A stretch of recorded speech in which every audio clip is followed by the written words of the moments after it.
And like I'm showing you, we're in softball and lacrosse with Browns. Next, lacrosse is a little bit harder. Some begin about lacrosse because there's more softball. Now a lot of lacrosse, or a lot more softball than lacrosse. However, Boston College at Brown. Final comments of this third quarter. Boston College trying to get the 10-goal lead on Brown here. Number 1 team in the country. Boston College. The sports like these, like the smart sports like ones across like men's across. You have softball, like kind of like sports like these, like soccer. You're starting to see a little bit of volleyball, maybe. It's not always the case, but usually the volleyball that is happening is 2 here. You see some smaller schools, some bigger host bigger schools. But I mean, a lot of the sports are like smart like this, like football, like that, like lacrosse, like that, like lacrosse, like softball especially. And I mean, like smaller sports like gymnastics, like soccer. Usually you just see smaller schools. It's like homes to bigger schools. What Camphausen does with it.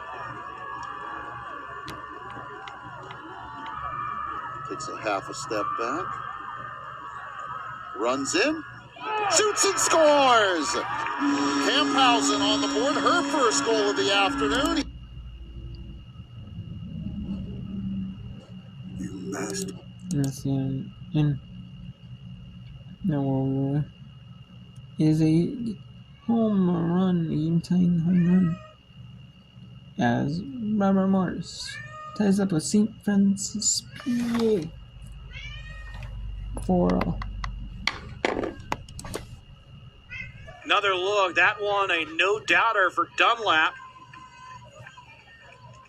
And the Colonials have life. Left fielder.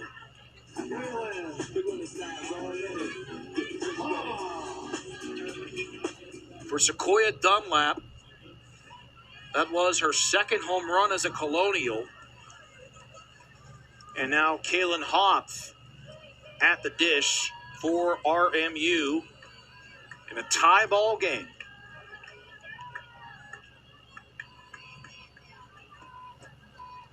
The pitch inside of Kaylin Hoff. It's 1-1.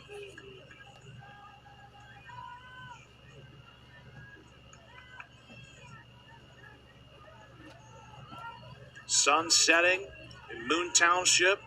Now behind the dorms over on the left side. 3-0 now. Hoff, if she reaches, would be the go-ahead run. And you got the better hitters in the lineup for RMU coming up as well. Swinging bunt. Pulling back, but it's strike one anyway. Like the idea from Hoff. If you have it, take it. If not, just bite the bullet and take strike one.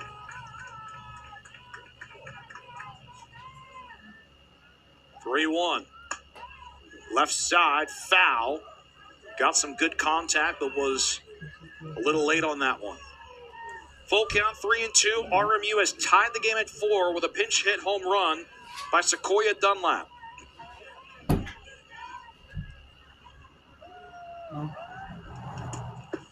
And the 3-2 misses, ball 4, and the go-ahead run has reached first base.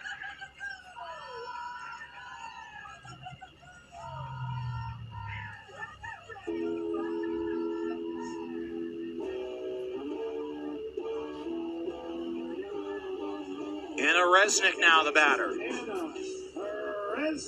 And we know that Hoff could potentially be a threat on the base paths, so we'll see what they do here. Hoff stays put, pitch inside, ball 1 to Resnick. Resnick on the day, or for game 2 rather, 1 for 2 with a walk.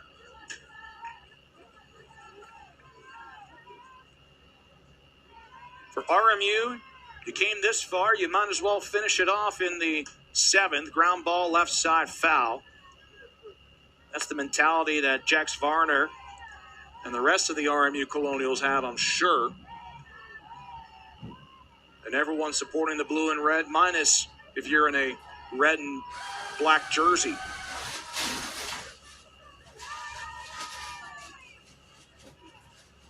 One on the way from Braley. Pitch outside, it's 2-1.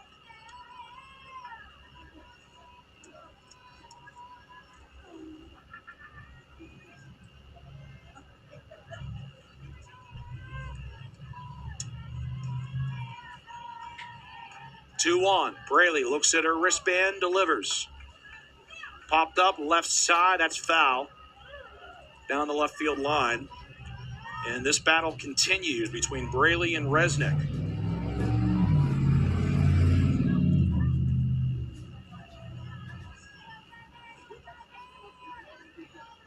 2-2 the count.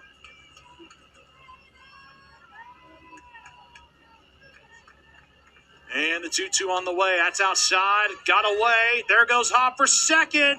The throw's not going to be in time. And the winning run's in scoring position.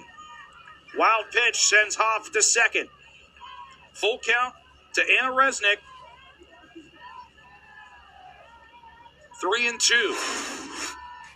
Another look at Hoff, heads up base running. And now the payoff pitch is coming up. Here it is from Braley. Popped up left field. That's fair!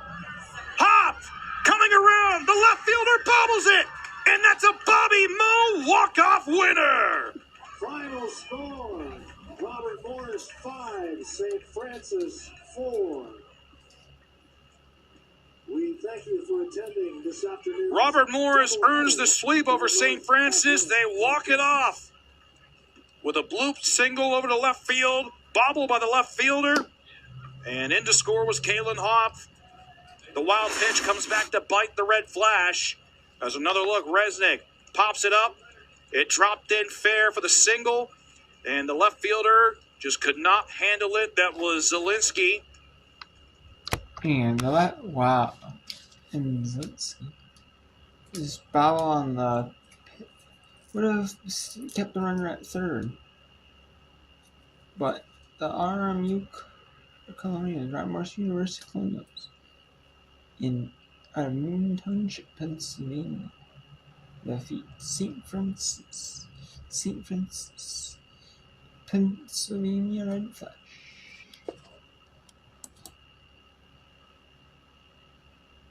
Paul up 6-3 in the Chicago. There's a runner on first and a runner on third.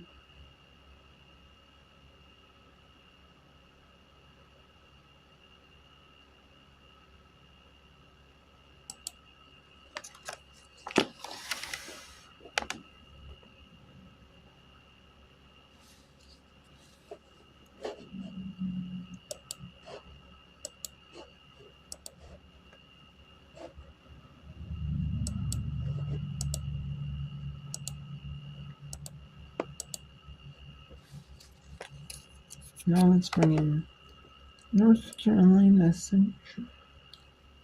East Carolina. Or do we bring an early conference game? No. I kind of like the 9 conference actually. Like when they had that, especially when they had that maximum turn leading you from wins. That's kind of like that. I kind of like that, you know. I have like midweek 9 conference. You know, for like lacrosse. And then like during the week is like conference play.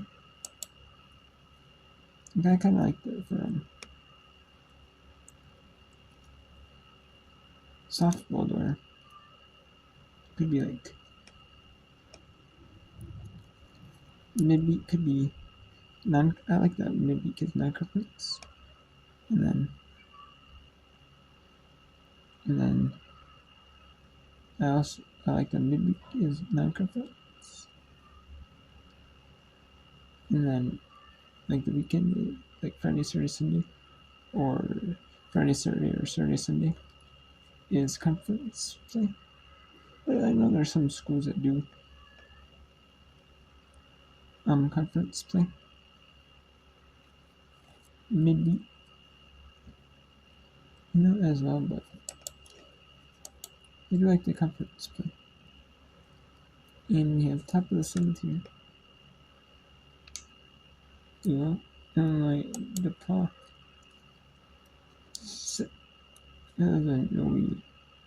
Paul make it 6-4 in the top of the 7th. Or UIC did.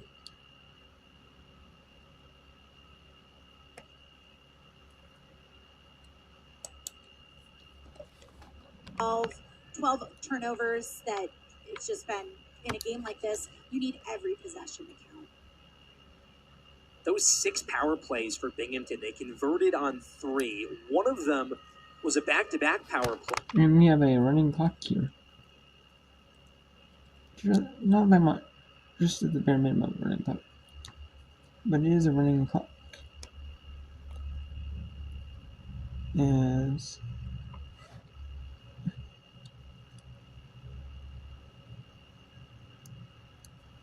As Cornell up 10 on Binghamton. For Cornell and Caitlin Tolley enter the box twice, the team's top defender, and Cassell also wearing 26 on the other side, team's top defender for Binghamton. You going back to talking about the power plays, it is, as a viewer, a spectator, it is pretty cool to see, those uneven situations and those man up, man down, women up, women down situations. Again, that these are things that these teams practice on a regular basis in practice, but to then actually implement them in a game. And what Coach Grapp and Coach Allen have said, things like this, that's where they expose weaknesses. That's what they can learn from. All good things. A lot you can take from this afternoon. 9 days off for Cornell after such a tough 3-game stretch. You come off the loss against Stanford at home, a top 5 team in the country. They came out a little bit sluggish, but when they're playing their best lacrosse, Carrie, they're a very tough team to beat, and it's coming at the right time and entering Ivy League play, and 2 of them that will come up Sunday over the weekend against Dartmouth, and to follow that up, more Ivy League play. They have to do it to begin on the road, and it is not easy to win in Ivy League play away from your home turf. Yeah, it's tough to travel. You're not sleeping in your own bed. You're not eating your own food, things like that. Again, I think with all the threats that Cornell has on this team, and the fact, and this is something I was going to mention, just I think what we're seeing now from this Binghamton team is maybe a little bit of fatigue. They don't have the depth necessarily that Cornell does. We've mentioned it before. They're running girls, they're running women in and out of the box, in and out of the box. They have depth, they have options, they have lots of fresh legs. Binghamton does go with pretty much a 12, 13, possibly 14 woman rotation, and some of these middies are probably getting pretty gassed. And both these teams in the cross are starting at blocks. Boston College is trying to put the 10 running clock on Brown in this 4th lane in this game. And then Binghamton and Cornell. There's already running clock, but there's a stoppage of play.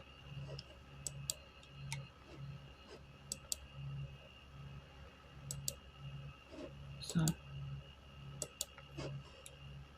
back into the game, and as you mentioned, nice coaching call by the Flames staff.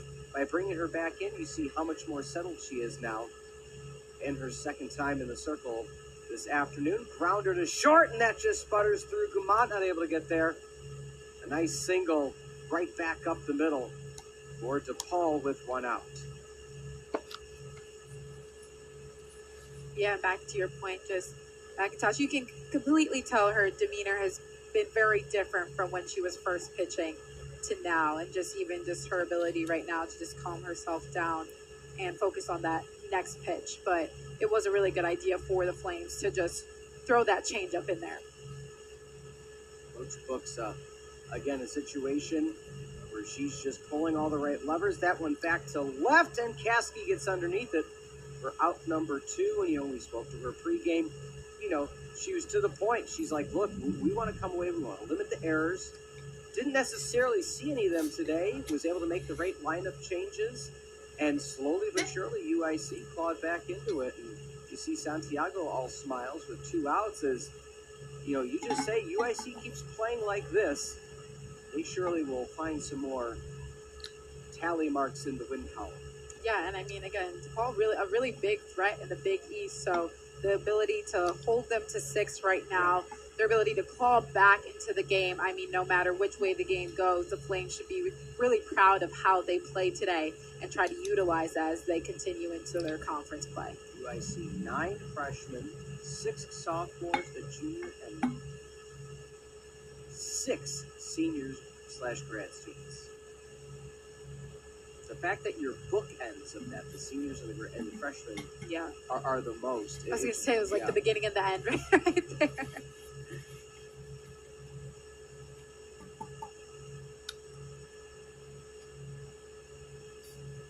The lefty,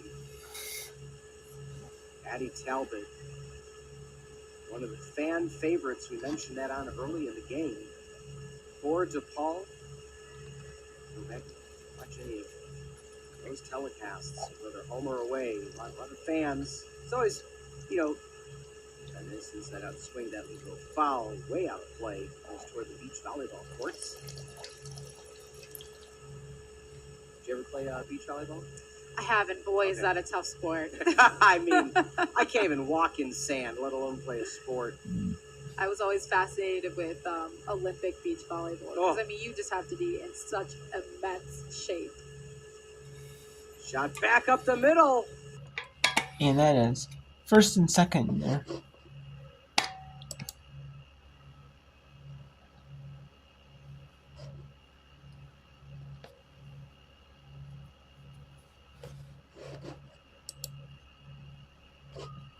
And we have Boston College and Brown. It is in the running clock now for Boston College. As that is time up. We took a time up for Boston College. Or it has been taken time on the Boston College Brown game. Or is like the mid-quarter meeting.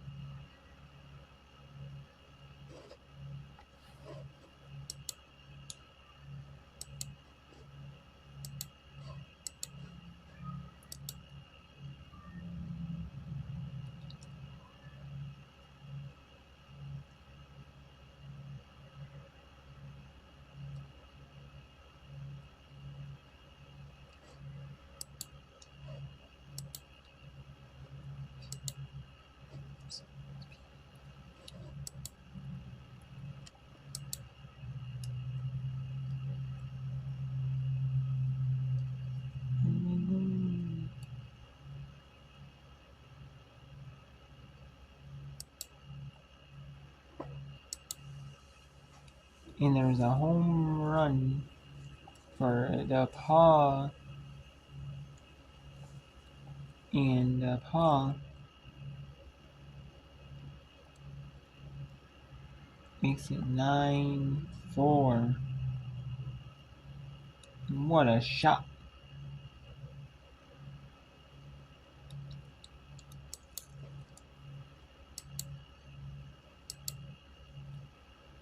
In that one.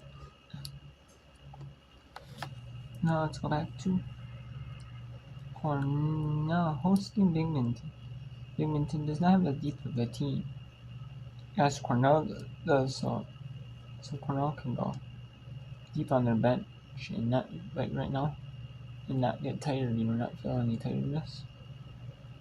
However, Binghamton cannot. So that's kind of the problem with Cornell. Or with Binghamton. So Binghamton is 3-5, while Cornell is 5-2. They've already played an Ivy League game. And they played it and won it on the road. In the conference play, they always say, like, whenever to be a top team, they always say, like, you should win every game, try to win every game at home, and then split your games on the road. That's what top teams do, you do.